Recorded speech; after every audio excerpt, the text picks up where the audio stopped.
Hi everyone, welcome to mini vlog. ಇದು Thursday mini vlog ಆಗಿರುತ್ತೆ.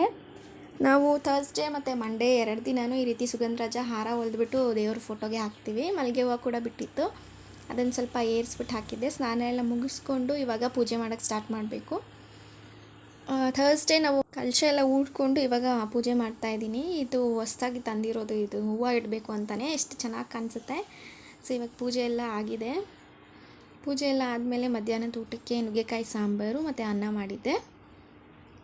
ಸಾಂಬಾರೆಲ್ಲ ಆಗಿ ಊಟ ಎಲ್ಲ ಮಾಡಿಬಿಟ್ಟು ಒಂದು ಸ್ವಲ್ಪ ಹೊತ್ತು ರೆಸ್ಟ್ ಮಾಡಿ ಮತ್ತೆ ಸಾಯಂಕಾಲದ ರೊಟ್ಟಿನೂ ಕಸ ಗುಡಿಸು, ಪಾತ್ರೆ ತೊಳಿ ಮತ್ತು ಅದೆಲ್ಲ ಇರುತ್ತಲ್ವ, ಅದೆಲ್ಲ ಮುಗಿಸ್ಕೊಂಡು ಮತ್ತೆ ಹೊಲದ ಹತ್ರ ಹೋಗಬೇಕು ಅಂದರು. ಅವ್ರ ಜೊತೆ ನಾನು ಹೋಗಿಬಿಟ್ಟು ಏನು ನೋಡ್ಕೊಂಡು ಬರಬೇಕಿತ್ತು ಸ್ವಲ್ಪ ಅಂತ ಹೋಗಿ ಸ್ವಲ್ಪ ತಲ್ಲೇ ಇದ್ಬಿಟ್ಟು ಆಮೇಲೆ ಸಾಯಂಕಾಲ ಆಗ್ತಿದ್ದಂಗೆ ನಾವು ಮನೆಗೆ ವಾಪಸ್ ಬರ್ತಾಯಿದ್ದೀವಿ. ಅಲ್ಲಂತೂ ವೆದರ್ ಬರೀ ಬೆಟ್ಟ, ಮರ, ಗಿಡ ಬಿಟ್ಟರೆ ಏನೂ ಕಾಣಿಸಲ್ಲ. ತುಂಬ ಬ್ಯೂಟಿಫುಲ್ ಆಗಿರುತ್ತೆ. ಸೊ ಇದಾಗಿತ್ತು ಮಿನಿ ವ್ಲಾಗ್. ಇಷ್ಟ ಆಗಿದೆ.